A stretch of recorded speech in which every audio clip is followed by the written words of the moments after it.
Hey, good afternoon. We want to go ahead and get started. We want to start on time and try to keep this moving. So thank you all for being here. We really appreciate it. This is a very important topic. Just a real quick note by way of background. Vision Iron County, formerly known as Vision 2050, has been a project that's been in the works for the last 3 years. The main idea behind it is to bring people together from the community to solve challenges, to work together collaboratively, to find solutions and start moving the needle forward for our community. So want to thank you all for being here. I want to take a moment just to thank Sophie Kronik, who has really put a ton of work and effort into this. Let's give her a round of applause, Sony. All right, let's get started here. Okay, so let's talk about the goals. The goals are to educate the community about affordable housing issue, to bring residents and experts together to discuss the issue and understand the efforts to address housing and affordability in Iron County, and discuss some possible solutions. And then we also want to talk about how can we make progress and move the needle forward in helping to learn and grow and really develop a plan that will have a significant impact on this issue. Okay, so our program is going to go as follows. We're going to have, I've already kind of given you a quick overview. We're going to have Sophie give an overview as well about what's been going on with Vision Iron County. Then we'll hear from Derek Morton on the Affordable Housing Challenge in Iron County. Then Dallas Buckner will talk about zoning impediments. Kyle Torgerson will talk about barriers to entry. Tyler Melling will talk about what can affordable housing look like in Iron County. And then we'll hear from Tara Rollins and have a panel discussion afterwards. So, all right, Sophie.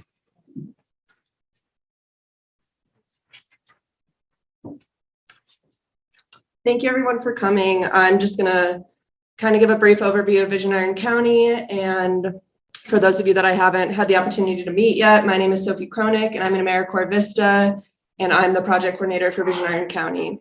So to start off, we changed our name. Some of you may know us as Iron County Vision 2050. And we didn't want this process to have an end date and wanted to encourage people to think through decisions and projects with this long-term perspective. So now we are known as Vision Iron County, and we are just working to, under this idea that there are these forces that are shaping our county and considering how we can bring people together to be intentional about the future with population growth and development and technological advancements and everything like that. And listed on this slide are some core outcomes of the Vision 2050 effort from about 2017 to 2020. We had focus groups that brought community members together to talk about challenges and opportunities in these key focus areas listed here. And we tested the 12 key focal points at those focus groups. And then those 12 key focal points, which are essentially the community priorities of Vision Iron County, were solidified with the public survey. And you can see that one of the preferred strategies for planning for growth is housing affordability, which we'll be discussing today. And if you want to read more about the public survey, you can check it out on the Chamber of Commerce website under the Vision Iron County tab. And then to just give you a sense of our goals, Vision Iron County was inspired by the desire to decrease duplication of efforts and resources. So we have this goal of breaking down silos to elevate the efforts that organizations are already engaging with in our community for these different focus areas.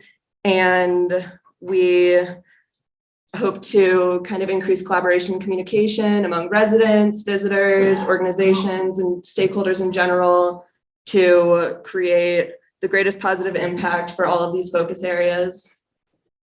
And then I encourage you guys to keep up to date with us on our social media. The Facebook is now actually Vision Iron County. And we also have bi-weekly articles in the Iron County Today that you can read about our focal points there.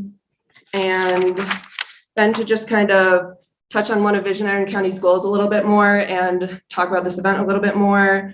We are kind of testing out this structure to engage the community and learn about key issues like this in our area and explore potential solutions.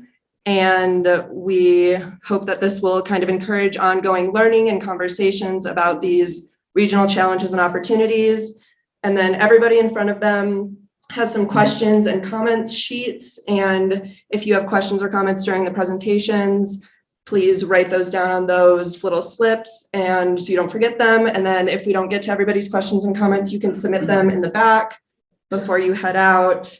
And if you just have a general question, there's no need to write the speaker's name up top. And then there's also a short and sweet feedback form that we'll ask you guys to fill out at the end so we can get some feedback on hosting more events like this in the future.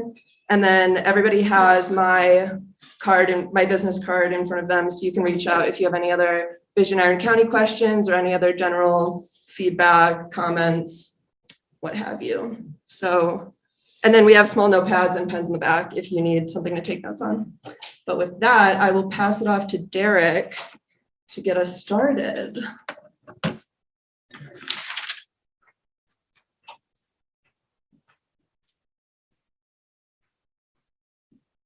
Thank you. So start off, housing affordability. They started with who most of the community blames for part of the problem, and that's landlords, right? And there's a lot of truth to that. So many of you guys may want to know why I was chosen to speak, and part of it's the way I've managed my business. As I've grown, I've seen the impact of the lack of attainability can do and what it does to people. So I transitioned my business model to focus on how to help people maintain housing and working with owners and educating them that we're not going after every nickel and dime. We're competitive, you can make a lot of money and still not be a prick. That's the business model. So that's kind of what we've done. So with that, we've got a lot. There you go. How many of you guys feel like that right now? Anytime we do lease renewals, that's the basic conversation that we're having. So what is attainable housing? There's many different definitions, but basically what it comes down to is the ability for someone within any socioeconomic sphere and lot in life to be able to have a roof over their head. It's that simple. So in order to do that, you need, well, there we go. Many of you guys have seen those memes. So in order for attainable housing to work and be there, we have to have a healthy housing cycle. And when we don't, that's where the issues arise. So what is a healthy housing cycle? So many of you guys that are older, even my generation, I was lucky.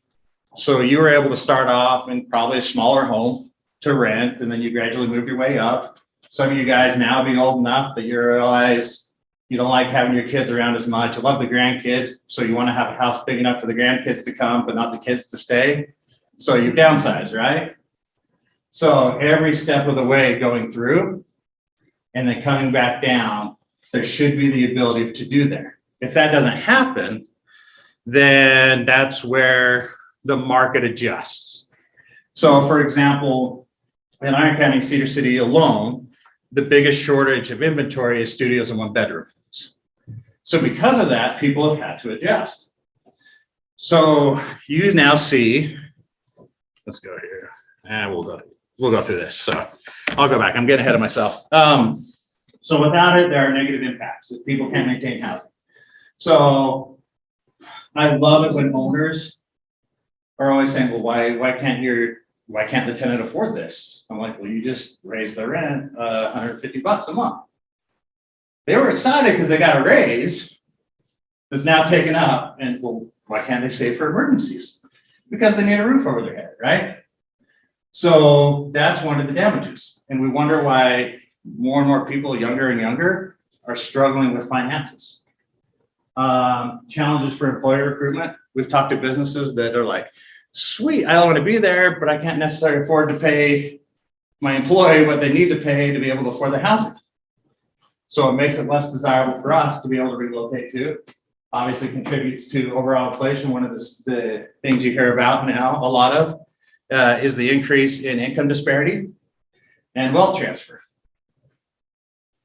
Because people aren't able to build themselves up. We've got an increase of homelessness and housing related burdens. I've served on the Care and Share board. I work a lot with Canyon Creek.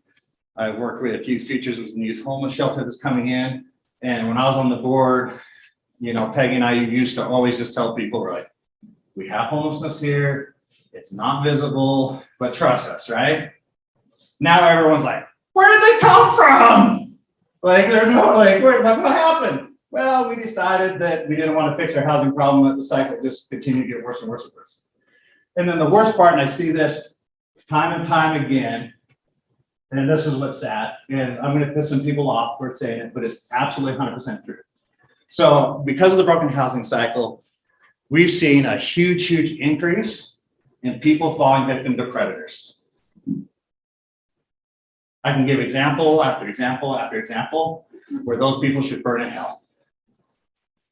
Absolutely 100% some of the stuff that's doing, but people are desperate. I mean, what else are they going to do? As I've talked to more and more of these people, and you just hear their stories, you're like, I don't know if I would have made a different decision if I was in your situation. It's not the right decision. Like, it obviously didn't work out, but I totally 100% get where you're coming from, and it makes sense. Now, the societal impact. So, because of all this, I mean, we live in a pretty conservative community, right? I think I won't ask for the raise of hands, but most people are like, the less government we have, the better. We need to have a government within a balanced budget. We're spending too much, right? So because of the predation, because of people, for as simple as people being owners deciding to sell their house, which there's nothing wrong with it, as I say that, okay? You see people now having to live in hotels because they can't find anything else. So we've talked to people that have $5,000 in savings, which is awesome, right? They've planned ahead. That now because they can't find anything, they've got a good job, they're living in a hotel. The hotel's now charging between $1,200 to $1,800 a month. So you can now kind of see how quickly that savings dwindles. And then when they find something, they come to me and they're like, well, I don't have money for a deposit. So we then funnel them, hey, go to 5 counties, go to the Care and Share, go to Canyon Creek. Here's these resources that are available. Utah rent relief is huge right now. And the government says, hey, we're going to pay for your rent or for your deposit. And because they don't have the deposit, different things, usually double deposits. So say rent is $1,500. Now for them to get in the house, it's costing the government $3,000 for them to pay the deposit. So because we can't fix our own cycle, the government is bailing us out. Yet as a society, we keep ranting and raving about bailouts. But us as a society, because we can't solve it, we're now asking for the government to bail us out. Instability for families. Right now, you're seeing families split up quite a bit. That, okay, I can't afford a house right now. I can't afford a place to rent. So the poor 16, 17-year-old kid, which is why like bringing in the organization Youth Futures is so huge, because now they have a place to go. So you're seeing a lot of that. You're seeing a dad or a mom leaving to go work somewhere else. The increase in mental and emotional stress is massive. At least once a day, we have someone in our office crying and explaining their situation. And then all these impact the community. It impacts our workforce because if you're stressed on how you're going to pay your rent, are you really going to be focused on, you know, how well you're doing in your job? It impacts it because all these organizations, our businesses now, they don't have as much money to spend to go out to eat, to do any of that. So it's a huge, huge damaging thing. And if you look at the bottom right-hand corner, everything says just housing matters. So anything you get out of this, just know that this is absolutely essential to everything our community needs and as we build in the future. That's that. So if you have any questions, you can save it for the panel. You can pull me afterwards, but thank you guys so much. I think it's Alice now. He's gonna make zoning entertaining.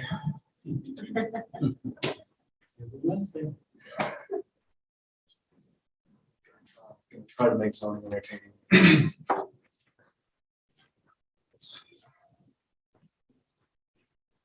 All right, so my name is Dallas Buckner. I am a civil engineer, land surveyor, and an owner of GoCivil Engineering. I'm here today to talk about zoning impediments. Zoning is something that I deal with on every single project. Most of the time when I get up and talk about zoning, I'm getting beat up at a city council or a planning commission. So I hope that this goes a little bit smoother than a lot of those meetings do. But a lot of council members in here that know what I'm talking about. So zoning impediments. So every zone, first off, zoning is a very, very broad aspect of development. There's a lot of different things that can either impede or make it efficient. Cedar City is the biggest municipality and has the widest array of zoning within Iron County. And so I've used their zones as the examples for today's presentation.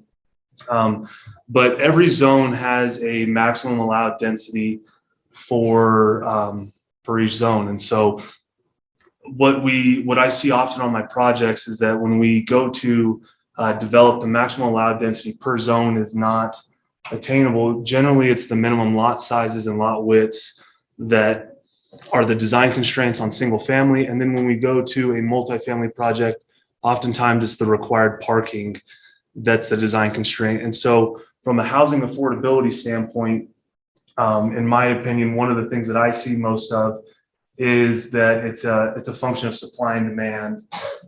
And so if we were to shift the zoning to build out what is allowed under the density of each zone currently without making a big overhaul to zoning, we could generate more lots on the same units or the same projects that are already coming through. So the first example I have today is the R1 zone, which is the single family low density zone in Cedar City. It has a max density of 4 units an acre.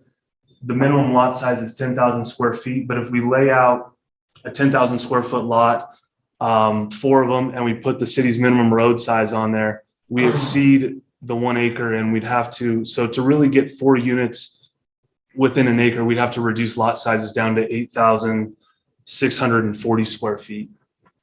Similarly, in the city's R21 zone, it has a maximum density of 8 units an acre. They also allow duplexes in that zone, but I'm focused just on the single family for this slide.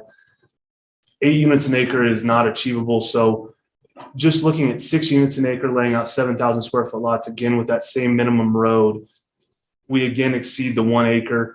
And so to make 6 units work within 1 acre, we'd have to reduce lot sizes down to 5,685 square feet. Now, the importance of looking at both of those examples, those are ideal layouts with 90-degree lot lines. And these are all common factors that we have to account for in the real world that detract from what goes towards subdividable lot areas, buildable areas. And so if we can't get close to the max density in an ideal layout where we neglect all of these other factors, then in the real world, we're much further from those densities that are allowed under the current zoning. And then if we take a look at the R3M zone, which is Cedar City's high density zone, allows 24 units an acre. I have 2 different concepts up on the screen. On the left is a townhome concept. On the right is an apartment concept. The townhome concept on the left is a real world project that's under construction right now. I've simplified it, actually removed the detention basin. I made it as dense as possible with townhomes. And we're still at 16.6 units an acre. So we're 8 units below what's allowed under current zoning, which takes us to the parking discussion, which parking is as controversial as the R3M zone is itself. And so keep in mind, these are just simple figures to just illustrate that parking can be a design requirement, but that's a whole separate discussion as far as parking. But for this townhome project, they're all 3-bedroom units.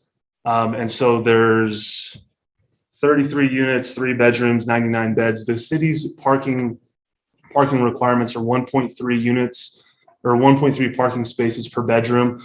On a townhome project like this, we're able to show 4 spots for the 3 bedrooms, 2 in the driveway, 2 in the garage. We then flip that to the same size lot and we put an apartment complex on there, and you see that it basically turns into a sea of asphalt. It's all parking spaces to generate the required parking. And the thing with the apartment style building is that we could add additional floors to it to generate whatever density is needed. But because of the parking requirements, we essentially find out how much space we have to work with for parking, and then we back ourselves into the amount of units. It's similar on townhome projects. And then on townhome projects, there's also a number of other factors that take away from there. But both of these projects are still have the exact same density, but are well under what's allowed with the current zone. So if we talk about easing zoning impediments, a couple of the things I think that would be easy to change without making big changes to the zoning ordinance would be to allow the maximum density as the constraint for the zone for single family residential, which would be to remove or revise minimum lot widths so that we can truly build to the allowed density within each zone. There's a couple examples of this that are already allowed in Iron County. One is the city zone, which is the residential estates. That's 2 units an acre allowed, or half-acre lots, but the city allows you to build to 10,000 square foot as the minimum. So you're able to have a variety of lot sizes in those subdivisions, and it's easy to hit that density. Similarly, in the county, they have a max density subdivision, which you have to apply for, but it's essentially if you bought 40 acres and you zoned it 1 acre lots, you can net 40 lots out of that project. This does a couple things for us. It allows a variety of lot sizes, which gives you different price points and gives you a wider economic range of people that can purchase inside of a subdivision, and allows you to mix housing better. And it also allows us to build out to the zone's full potential, which is what's written into the ordinances currently. The next would be to review and revise the parking requirements. That 1.3 parking spaces is something that on a small scale, that might be a realistic number. But when you get to 100 apartment bedrooms or 200 bedrooms, it seems very unlikely that you need 260 parking spaces or 1 parking spot for every single bedroom. So if we were able to introduce thresholds into the parking at 50 units is this, 100 units is this, we could shrink that footprint. We could shrink that sea of asphalt that's required currently, and either have more open space or more units. And then lastly is the accessory dwelling units. Because every single subdivision that's been done is way under the allowed density within the zoning, external and internal ADUs, a way to make up for some of that housing. I don't know if it translates directly to affordable housing purchasing, but it certainly provides more housing options. Okay. So and also would help with rental affordability. And then last slide for you is just to talk about the benefits of higher density, because there are some. Those rarely get brought up at the city council meetings, but higher density supports commercial, and both at a large scale for the city and then also for neighborhood commercial. Walkability is something that people talk about quite often. If you have the density and you're able to support neighborhood commercial, you can make your communities more walkable. You're better able to support public transportation. You're also able to distribute the infrastructure cost over more households. This benefits not only the developer, but the city. You can distribute that cost, the initial construction, from a developer standpoint over those households, and then the cities and municipalities can generate more taxes on a per household basis to maintain that infrastructure in perpetuity. And then lastly, if we can reduce the lots, theoretically, we can reduce the landscaping area, which can reduce the landscape watering. And we all know how important water is in Iron County. So, and that's all I've got for you guys. Thank you.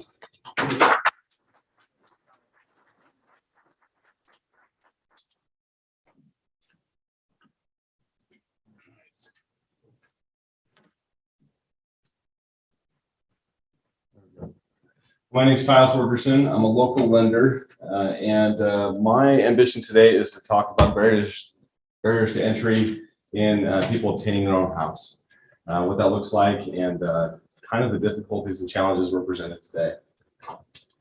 Just a quick quote: to buy a nice house, a nice home is to buy a better way of life. To choose a better way of life is to work towards well-being, and is a well-being what we're all looking for. It's paramount. And so with that, barriers to entry that I really wanted to discuss is buying power, home values versus interest rates.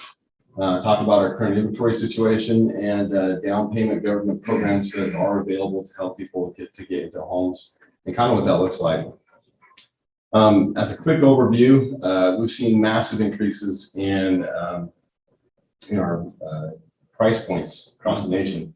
Aside from Idaho, Utah saw the biggest price increase in the nation, which is pretty amazing.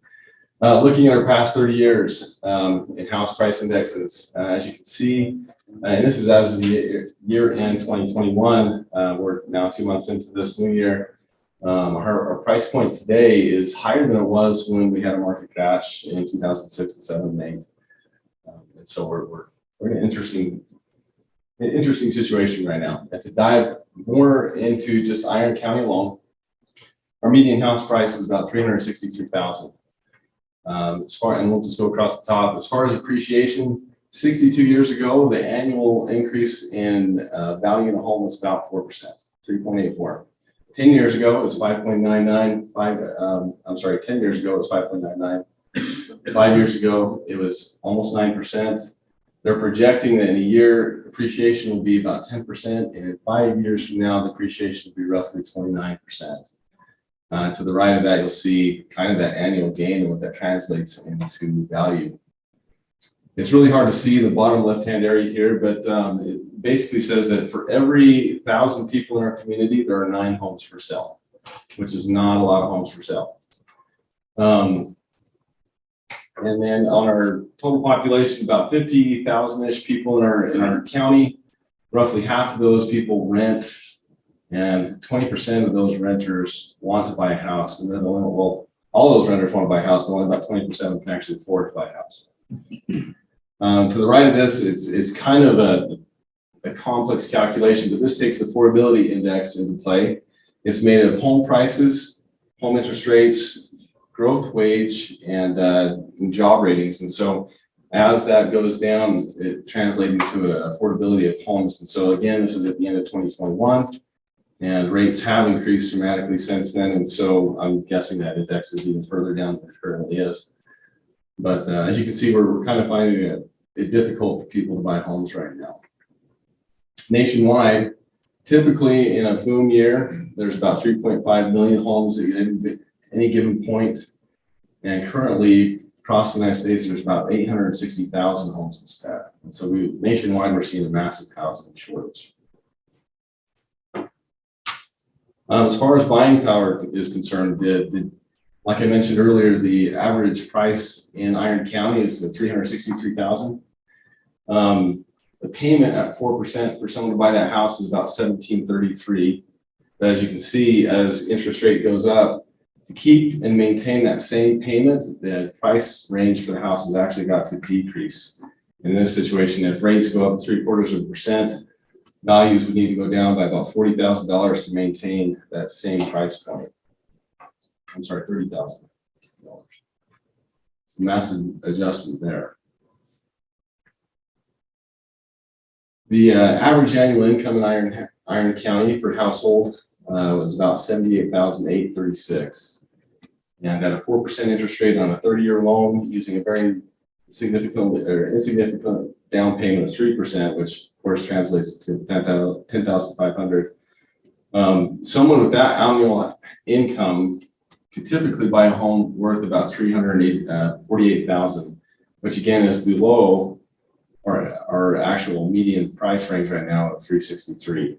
And so incomes right now aren't supporting that current price point.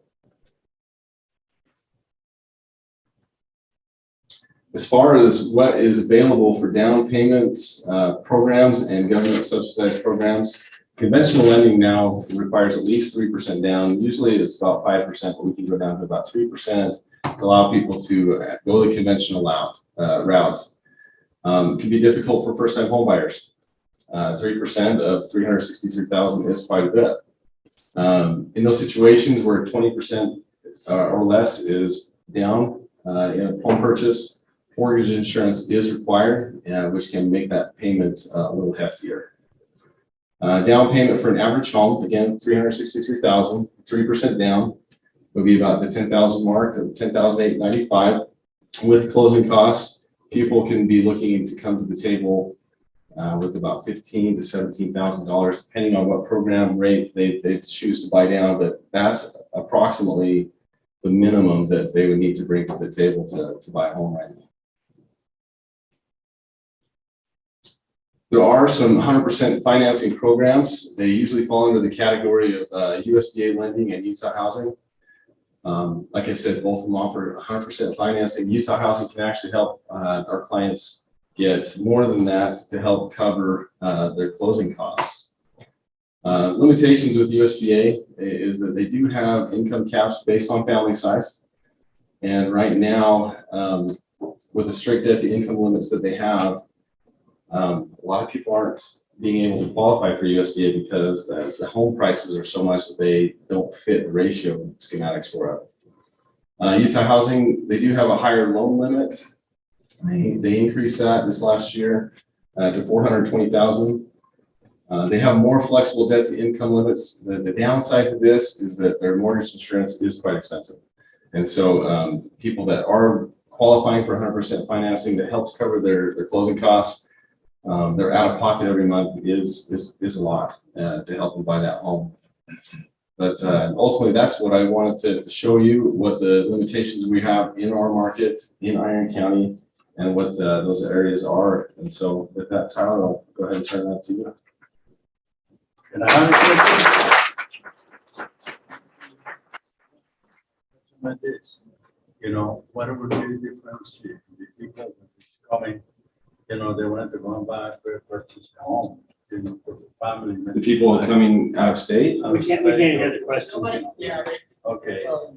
You might read. Okay, for the people that is. Questions later as well. It's after. Okay. Okay, if we hold that for the panel discussion. Yeah, that's good.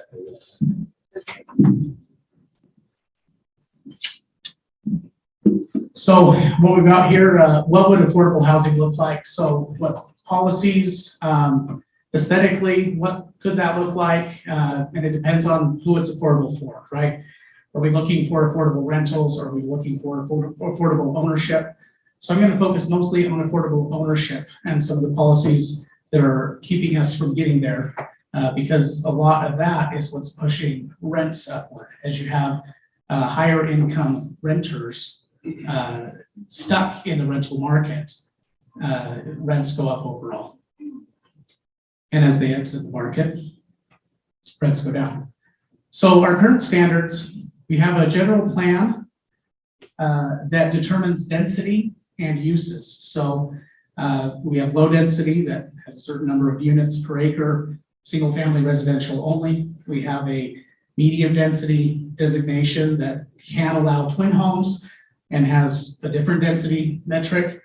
And we also have a high density, different density metric and allows multifamily units, commercial zoning, mixed use, things like that as well. Plan designations. We also have our zoning component, and that determines our minimum lot size, width, things like that Dallas talked about earlier.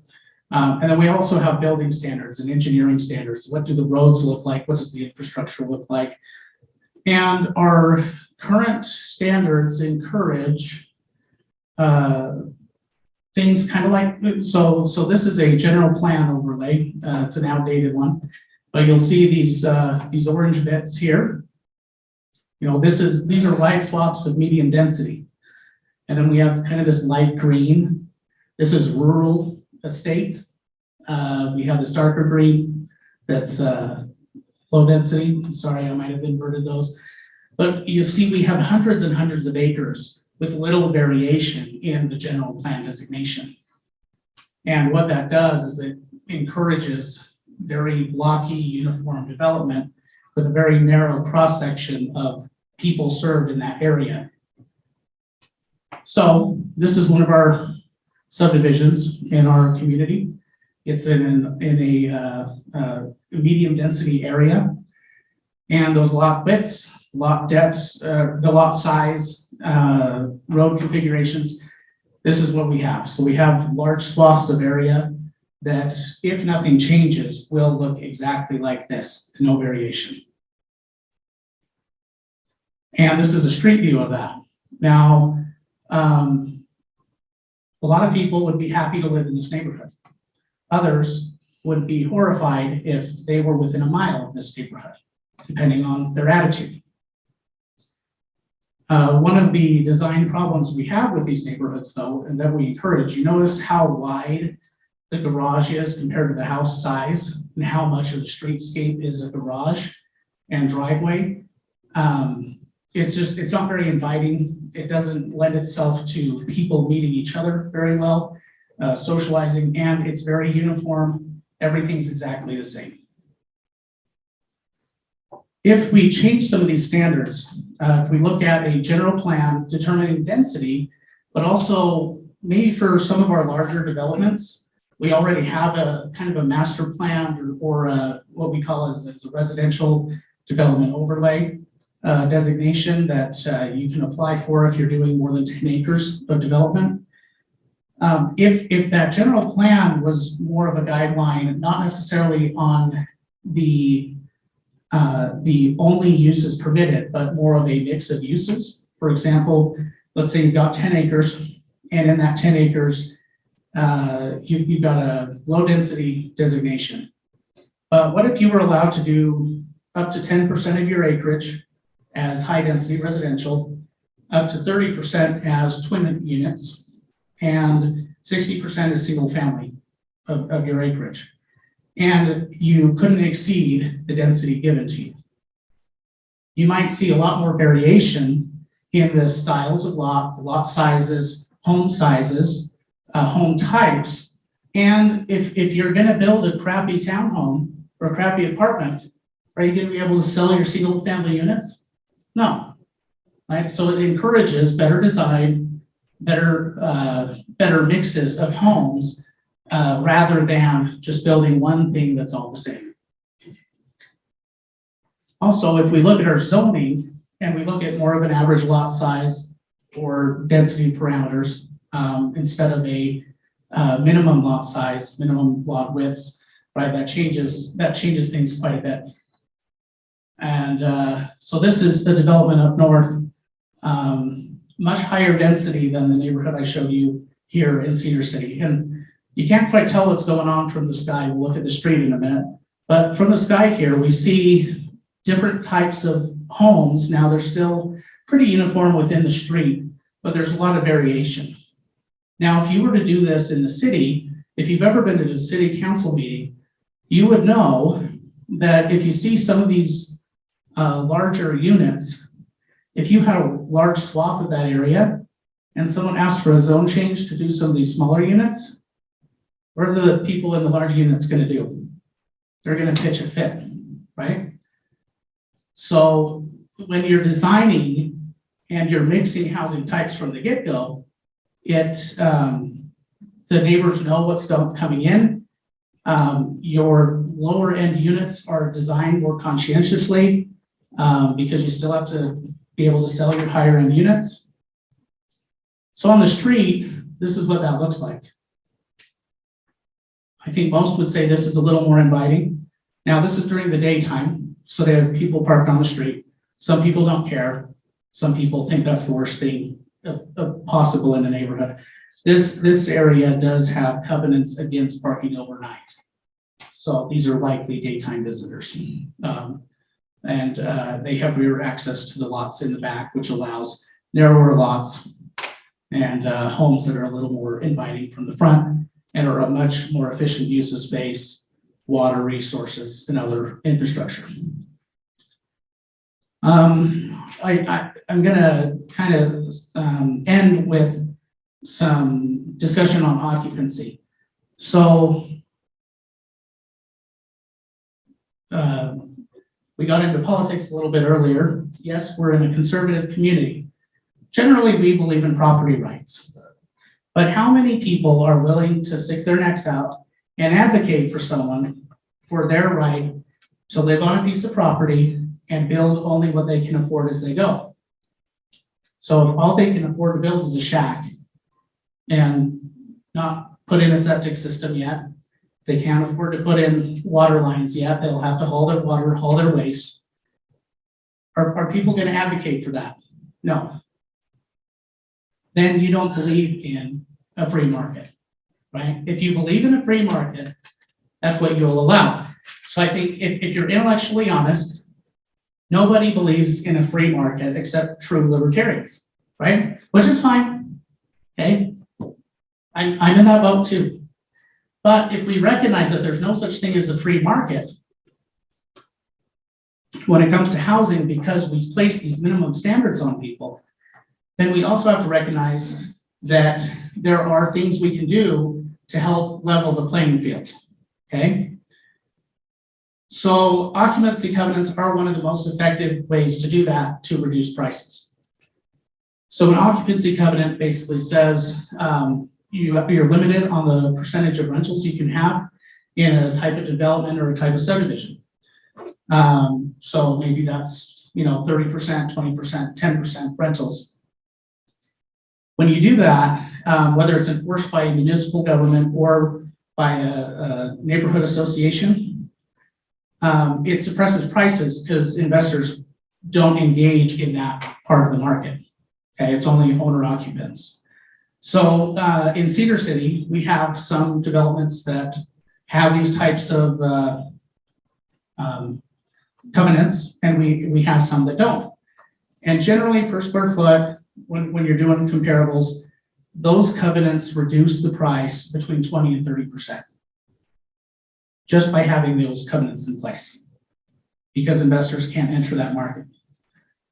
And because it's owner occupied, because it's owned by people who live there, oftentimes you don't have to use the same design standards you might otherwise for certain types of development, because the owner occupancy, that consumer demand fills that niche, and the market governs the design. So to illustrate this was a townhome development in Cedar City back when townhomes were required to have owner occupancy covenants, okay?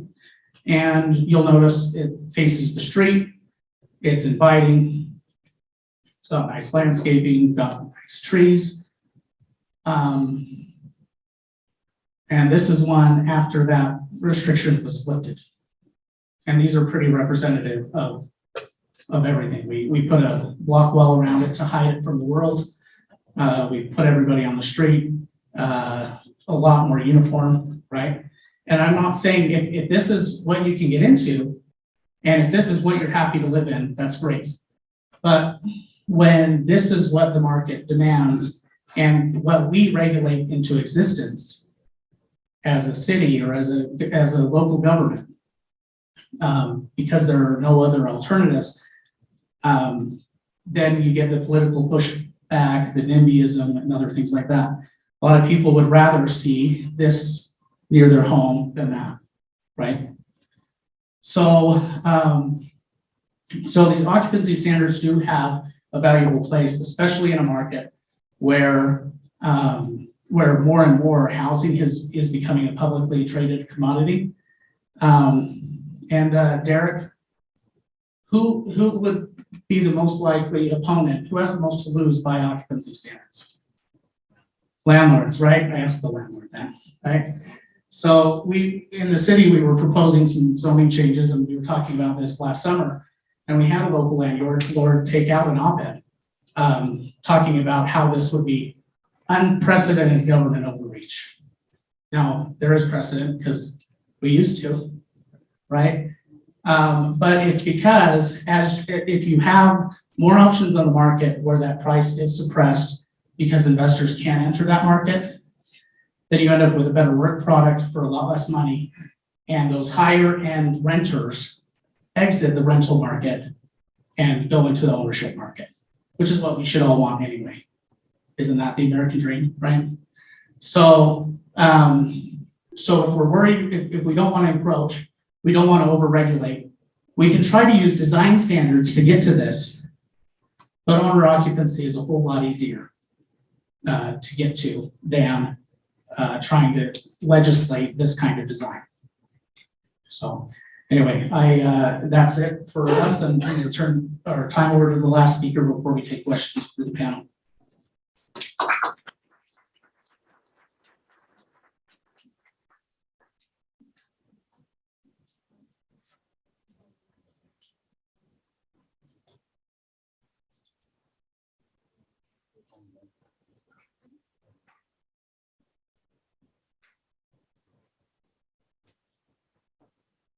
Frank, you got a lot better looking. Right. Oh, I bet your Frank's not as gray. Oh, yeah, he is. Oh, hi Heidi. Hi Heidi. I know Heidi. Okay, my name is Tara Rollins and I work for the Utah Housing Coalition, and we're all about increasing housing people can afford. And it is an uphill battle.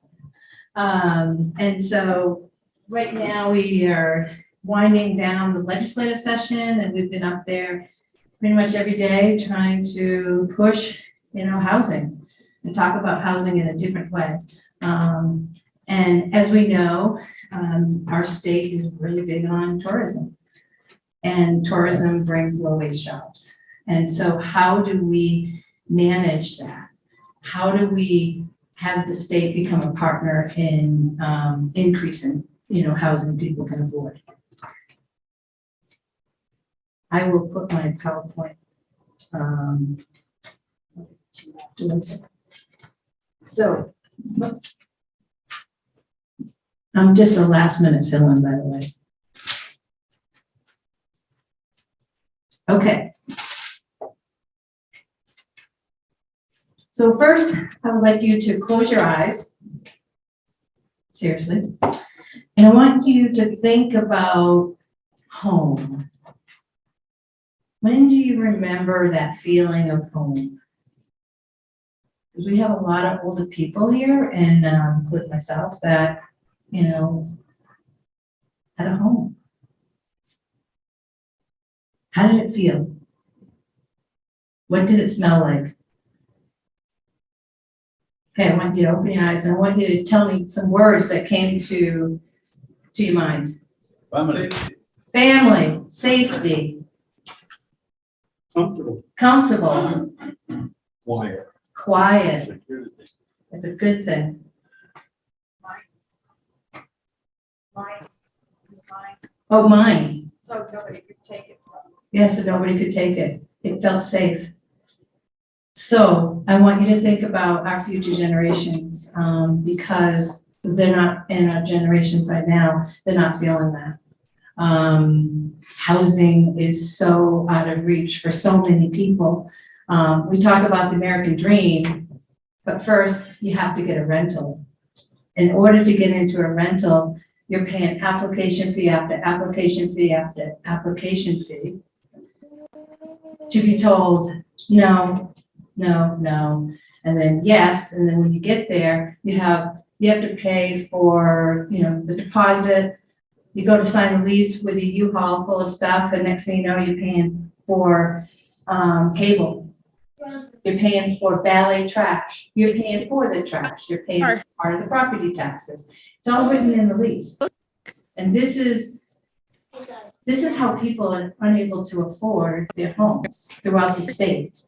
And so we really need to take a hard look at how people are accessing our rentals. I'm not saying they can't charge that, but disclose that so people can make a choice. Because what happens is then they have a hiccup. Pockets down, can't get to work, kids sick, have to stay home from school with them. And what happens? They may lose their job, and next thing you know, they don't have rent to pay. And then you get a 3-day pay or vacate. They don't vacate. So then what happens? You get treble damages for every day you stay there. And because rents are so high now, it's so expensive. I saw somebody for a month and a half, they stayed because you can't find a place. It was $11,000. that they owe this landlord. So I bring that up because it is a picture that people need to know that's out there, and it's going to continue to happen because of our wages. So I also want to talk about housing is no longer a shelter. You know, as you know, we grew up, you know, as we said, we felt safe. It was a shelter. It is an investment. Let's face it, it's an investment. And the market is not taking care of housing. And it's how we all, you know, have personal growth, you know, wealth. But it's, you know, and it's far beyond just a family-owned business now. It's becoming, you know, greed. People want to make money quick. And so I also want to point out the next step is it's a portfolio. We have so many outsiders coming into our state. I'm from New Hampshire. I've been here 27 years, so I have an accent, I know. So I'm not here to tell you what to do, but I've been paying taxes here. Some people say, what are you doing? Tell me what to do. I'm out of state. But it's a portfolio, and portfolios have to perform. And when the portfolio gets into who owns this place, and you see who's investing into that property, a lot of it is from out of the country. We don't know who owns or who's managing these places. And also, we did talk about the short-term rentals. Nobody, you know, realtors love these because they're making money off them. We were told that we're trying to do some legislation this year on that. But the people from out of state, people that are not even paying taxes in our community. And so I think it's really important for us to get more of a grip. I mean, I don't have an issue with VRBOs or short-term rentals if it's appropriate. But when people are coming in and purchasing places with cash and taking away the inventory from some young family that would like to purchase in your community, there's an issue. But what's the answer? And so we really need to start thinking outside the box of how we're going to stabilize people in our community so they can stay in the same school, so our teachers can teach. They're healthy. You know, we have a better, thriving community if it's diverse. And so we need to start thinking about housing as a home, not as an investment. And so when I was asked to talk, I had this whole PowerPoint and I had all these numbers and stuff. And I'm like, no, I think it's going to go a little different. And so I'm here to, you know, answer questions afterwards. But I wanted to point out this one slide that came from the National Low Income Housing Coalition. And if you go to their website, it's called the Out of Reach Report. There is a map, interactive map, and you can pull up Utah. You can pull up by the zip code how much it costs for a 2-bedroom apartment in that zip code. They have a lot of great data there. But what I want to point out is the middle, the bottom middle. And it says, you know, at somebody who's earning 100% of area median income, you know, we have over inventory in the state. When you go down to 80% of AMI, we still are over. But when it comes down to building for 50 and 30% of AMI, which is our workforce, mind you, it's extremely hard to pencil those projects. And so I'm going to leave you with that, and then I'll be here on the panel to answer questions, and I will provide my slides. I can't remember. So, yeah, so thank you.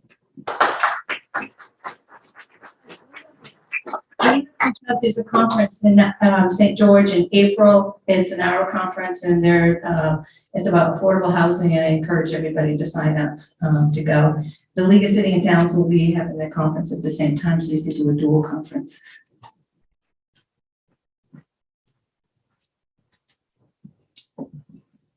Awesome. So we are going to start our panel discussion. So if all of our panelists want to come up and take a seat up here. And Peggy Green is going to be our moderator, and I'll have you also up here, just on that far right chair. And I'm going to ask speakers to keep their responses to a minute about, and I'll give you a wave to let you know if that's passed. And then we're starting with questions that were submitted ahead of time, but then we'll open it up to audience questions. And if you have a question, just raise your hand and I'll bring you the microphone so everybody can hear and the people online can hear. Feel free to keep filling in those questions and comments cards and submit them at the back. We don't have time to get to them. And yes, I think that's you can sit here. If she could just hold on to those microphones, if you guys can ask one. Oh, okay. That works. I don't know how to sit down. This is not my event, but my first point of order has to be to thank all of you for being here, being willing to listen, being willing to have a conversation. And I also have to thank the great cross-section of conversations that we're having. That's important. For me, I work on the people end of this. I see the other side. And so it's so important that this is a collaborative effort, because that's what it's going to take. It's not one organization, it's not one business, it's not just the government, it's a community collaborative effort. So thank you very much. I do appreciate it. Thank you to Sophie, thank you to Chris, to the Chamber, and to Vision Iron County. I appreciate it. So we shall begin. This is the worst microphone ever. It's a good thing you're not looking for me to sing. It would impede my abilities, obviously. So first question up, Sophie gave your instructions. If you have any questions as we move through this, raise your hand. Let's begin with government subsidized. Oh, really? Really, the universe would do that to me? Subsidized housing implies a lower quality product.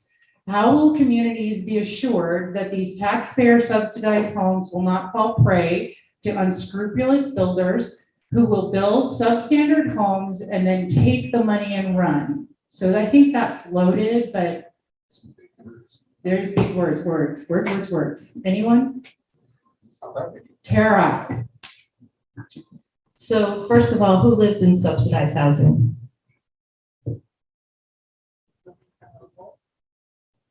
Who has the biggest budget for subsidy in the United States?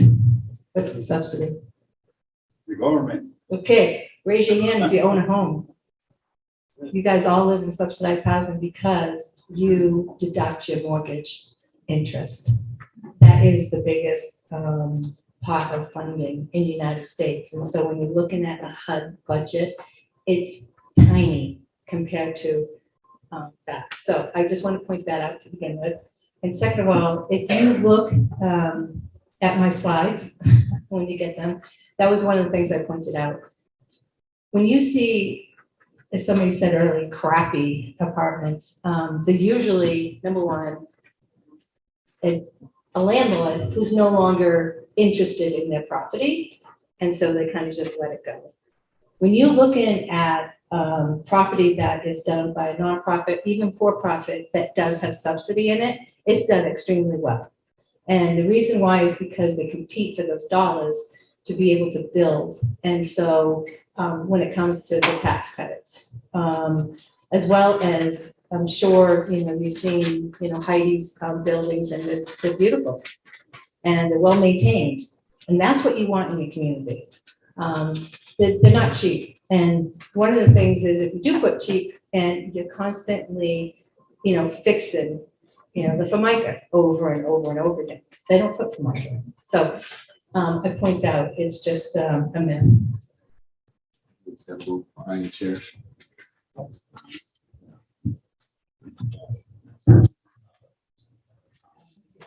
So even though it looks like it. So I think a couple of things. So, and Tara, correct me if I'm wrong in here, but for a subsidized housing project, it's a 40-year commitment.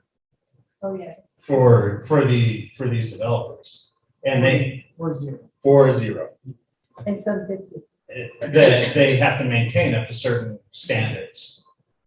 in order to keep the tax credits and stuff going in there. The other thing is the way we look at affordable housing is we basically tell everyone, hey, we got no other options, so we're going to build big 100, 200 unit apartment buildings that would put people that aren't as well off, right? And none of the neighbors want it because, you know, the people that aren't as well off, they may have committed a crime in the past. They, you know, they've had issues. And I don't want that part by me, right? And so then the people that are in there, no one wants to deal with them. So socioeconomically, who are they surrounded by? People that are also outcasts. And there's no way really that's their spirit, right? So one of the things that I think is huge that you could look at here is a lot of those tax income credits don't have to be on big projects. They can be done on small. And so you can build an 80 unit apartment complex and say, hey, I'm going to subsidize 5 of these.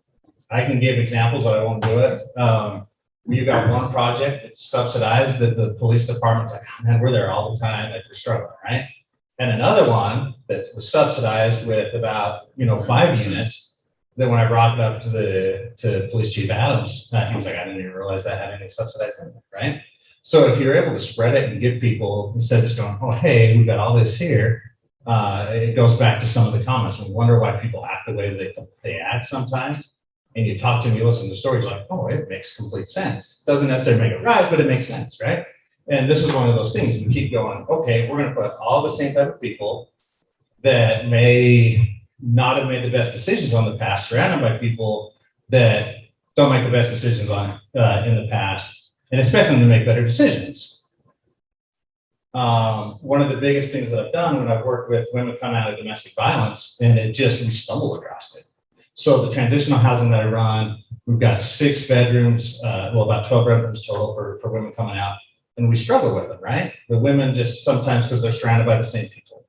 Whereas if we've got a single mother with a couple kids and put her in regular housing, she's got the support, it's amazing how much better they've done. It's because they can hide. They don't have to tell anyone their story, and it's just better socioeconomically instead of these big projects you can miss. We'll go to the next question. Are there cities that have best practices on managing housing needs for changing and growing populations? What examples and resources is Iron County learning from? Pass me the mic, but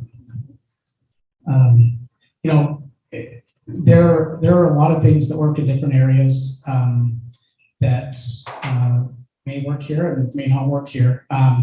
In a lot of ways, that is the beauty of local government, is that you can try different things, and just because the neighboring community is doing one thing one way doesn't mean we have to do it the same way. But local governments are really bad about public pressure. So it's hard to innovate, because if you try, then you're going to ruin the town, you're going to ruin the neighborhood, things like that.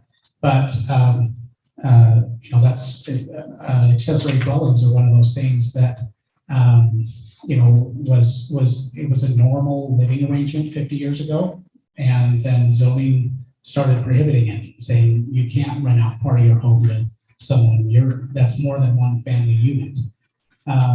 But so the towns nationwide really started re-legalizing these about 10 years ago. And maybe about 20 years ago. And it's very clear that, these owner-occupied dwellings, they're just renting out a couple of rooms. Those units rent about 56% below market value, because they're really picky about who their renter is. It lowers rents across the board. And it's been so successful that the state of Utah said, cities, you don't get to deny these anymore. You have to approve them. Tyler, that was your time. Thank you. Sorry. Is there anybody else that wants to address that? You just need to take the mic for that.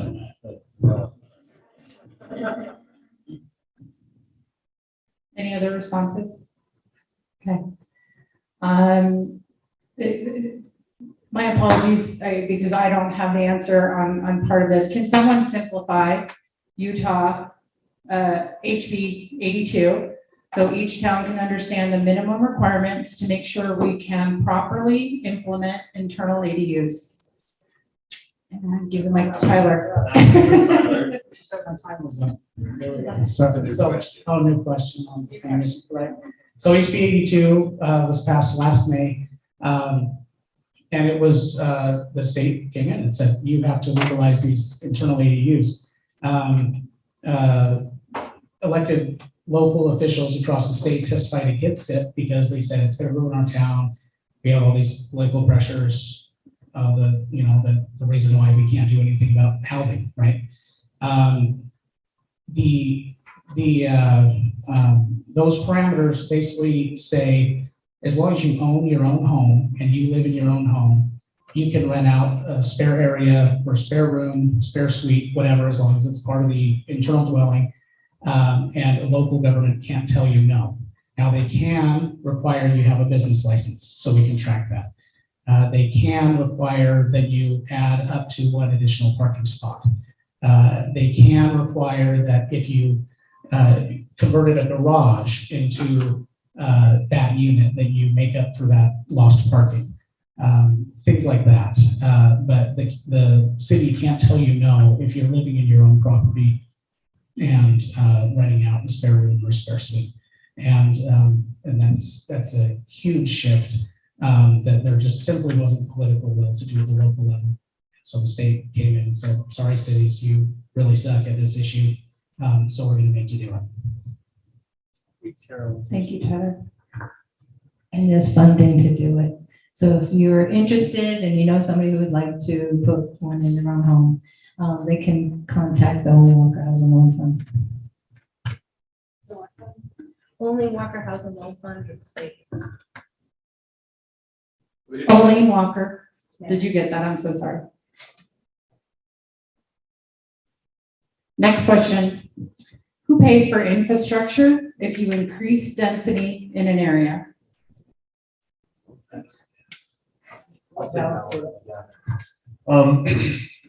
So the way that it's currently structured within Cedar City is when a developer comes through and does a project, they pay for the infrastructure. They build it to a certain standard that the city has adopted, and those are the general engineering and standard drawings within the different cities, and every city has different sets. But essentially, you build to that level, and then once the city has inspected and reviewed it through the ASHTO process, then it's accepted and owned by the cities afterwards. So generally, the developer pays for the infrastructure up front, and then the city maintains it. Now, if we're talking about upsizing of lines, there are master planned water, sewer, roads that are factored into some projects. And so a lot of times if you're doing a new subdivision and it's a high density project and there's a master plan line through there, the developer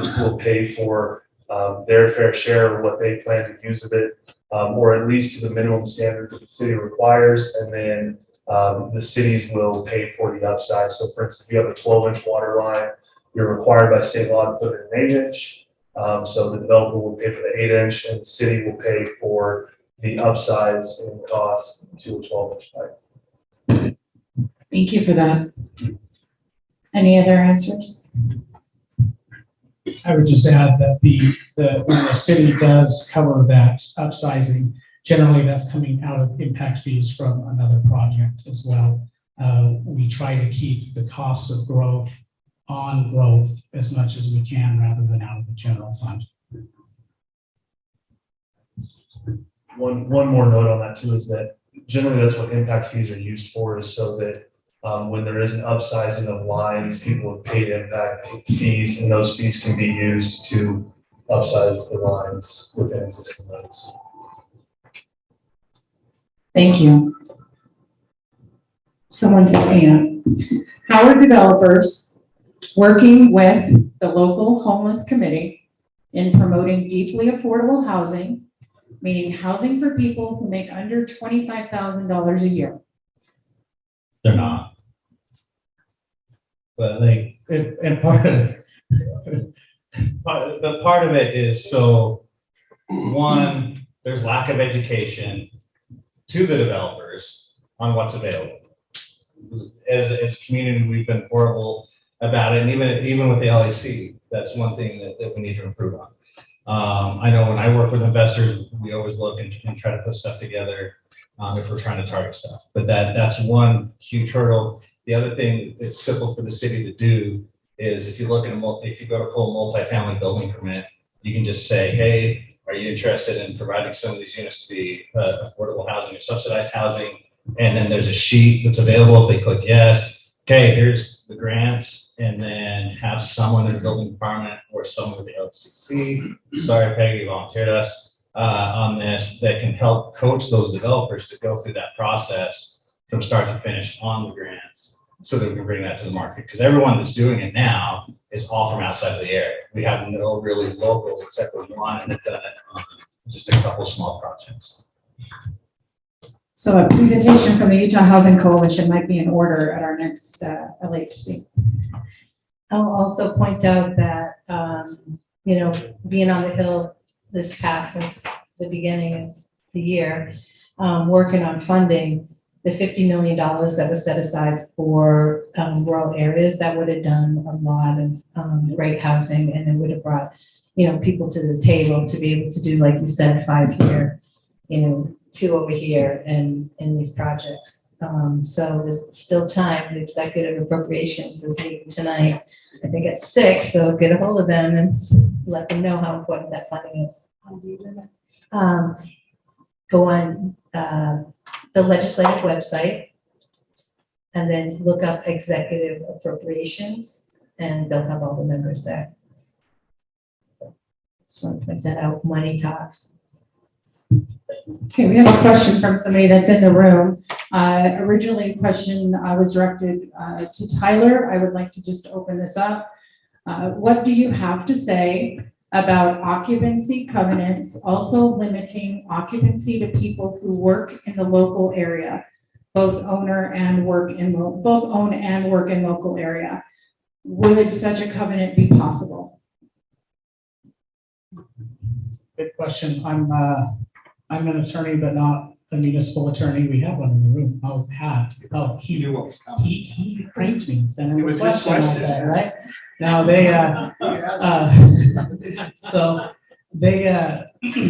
thing is, I'm not sure if that's permitted or constitutional. And my guess here is that if you're to deal with people who are working remote and outpricing those who are earning local wages. Thing is, we just need other options, and that version of an option would probably be not be well received at a court level. Thank you. Any other responses? I have a question. The beautiful city, this city, Cedar City, okay. Use the mic. Or the conglomerate of different towns, like from here to want to go Salt City, is any possibility to include a train system? And so it would put a lot of people to work and to be capable to go and incorporate the service, because everything is very costly. The government will be absolutely enjoyable to think about the problem of this category. Yeah, so the question would be about a train system to put people to work and be able to travel quickly to other areas. One of the things, I lived in Europe for a couple of years, and it's very different than here. Transit doesn't work very well unless you're willing to have density. And density is a bad word in most public meetings in this community. And unless that changes, we will always struggle with transportation. I have a question. I can project. My question is for Kyle, really. I believe it was you, Kyle, that talked about the lack of housing starts America nationwide, like 860,000, opposed to 4.5 to 3.5 million. Why the big drop off, and why wasn't it foreseen? And don't blame it on the pandemic. No, it's okay. We'll leave the pandemic out of this room. That's okay. But you know, that's an interesting question. So the question really is you know, there was pent up demand, a lot of demand for housing, and the supply just simply is not meeting that demand right now. People aren't selling as frequently as they were in the past, but there's also a massive influx across the country of people moving from renting to actually buying homes. And building homes, and so we're seeing increases in prices. We're seeing increases in building materials as well. And again, we're going to leave the pandemic out of it, but demand is running those prices upwards significantly. And so you know, I look at the graphs and I see where we are compared to where we were in 2007 and 8. And I was lending then too, and it was really scary. And I don't know if we're in a bubble or if that bubble is going to break, whatever that could be, but being that there's so much pent up demand still, I kind of think that we're going to continue to see a housing shortage until that is satisfied somehow. So for the first time, in the state, the growth is coming from outside the state, not within the state. It was, you know, very first time this year. And I think, not to bring the pandemic into it, but people are able to work from home, and they have moved across the country, they've moved other places. And Utah, housing comparable to other parts of the country is reasonable for them to purchase. And so we've seen a lot of outside people coming in and purchasing, and also investment. We have a lot of people that are buying single family homes for investment purposes, and they're renting them. So they're taking them out of the inventory to purchase. We have two questions from our online audience that I would like to make sure we get in. The first is, where is the legislation on creating external ADU codes? We can talk a little. So here locally, actually, here in the next couple of weeks, it'll be coming before council to allow external ADUs.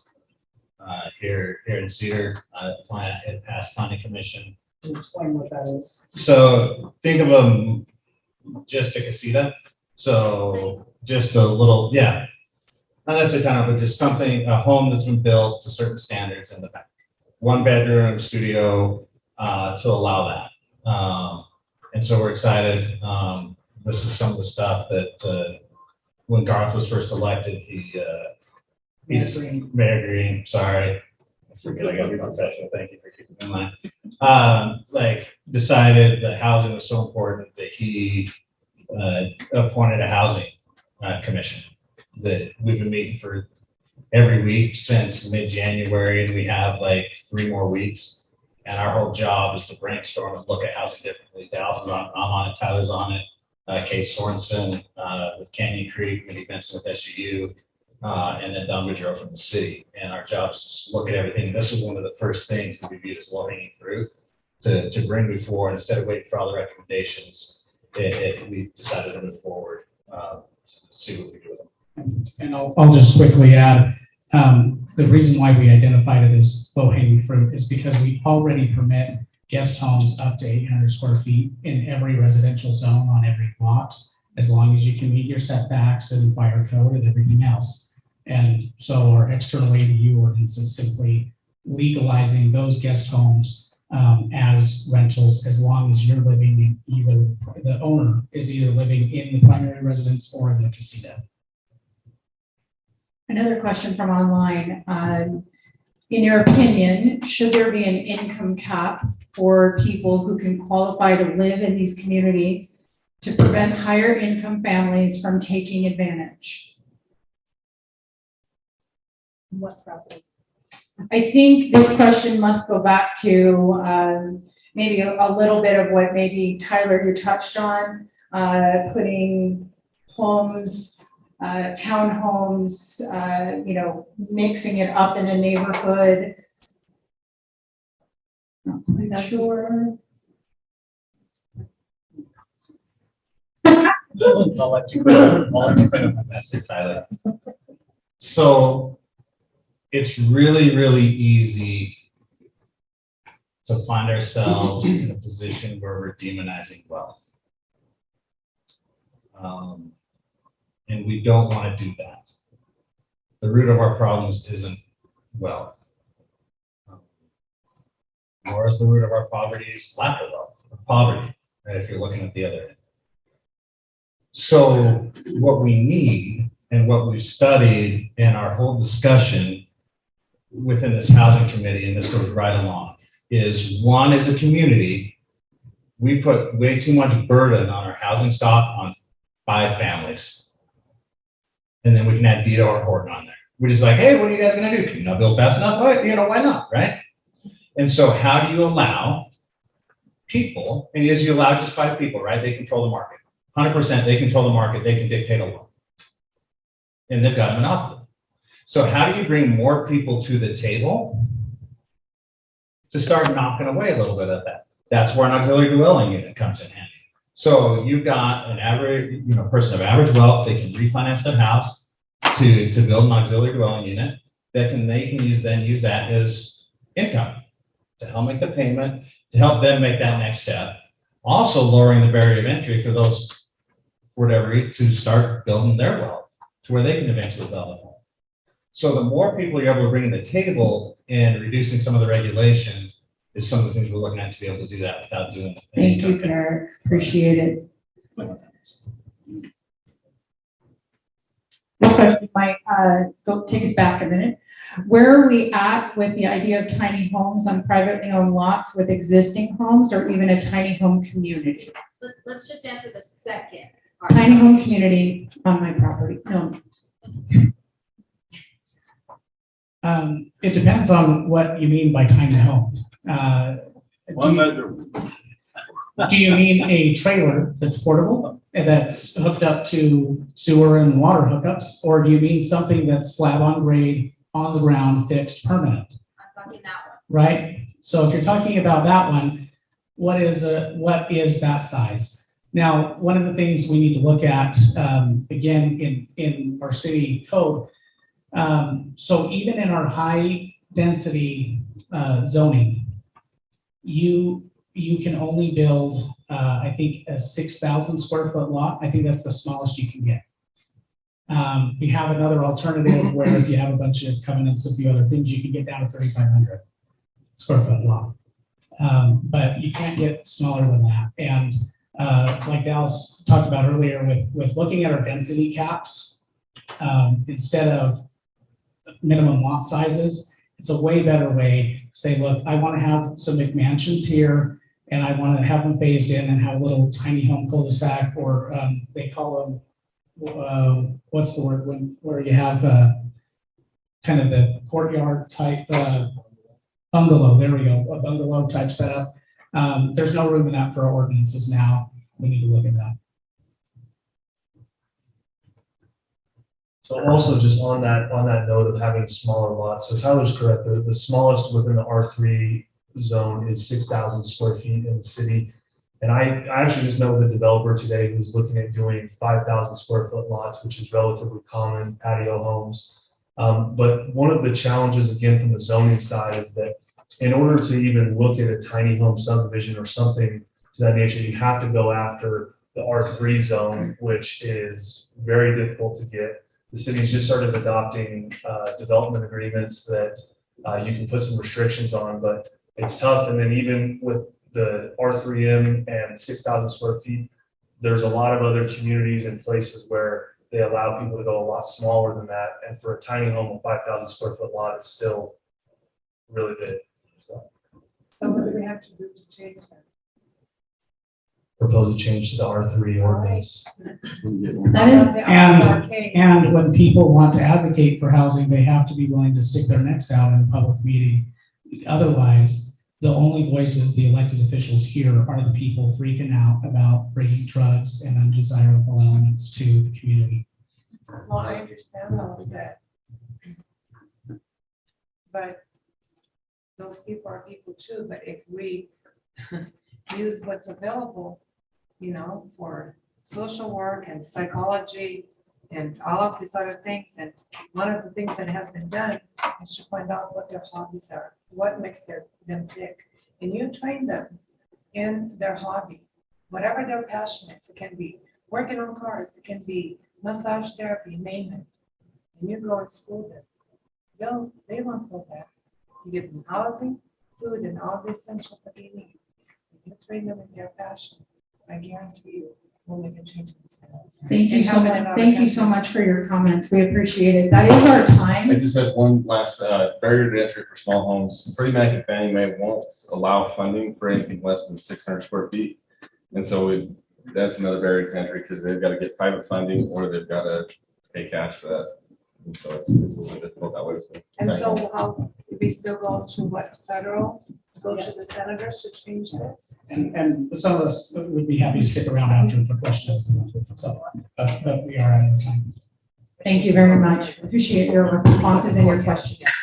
Yeah, thank you everyone for coming. You have small feedback forms in front of you. If you don't mind taking a couple of seconds to fill those out, and then you can just leave them at your seat and I'll pick them up. Thank you.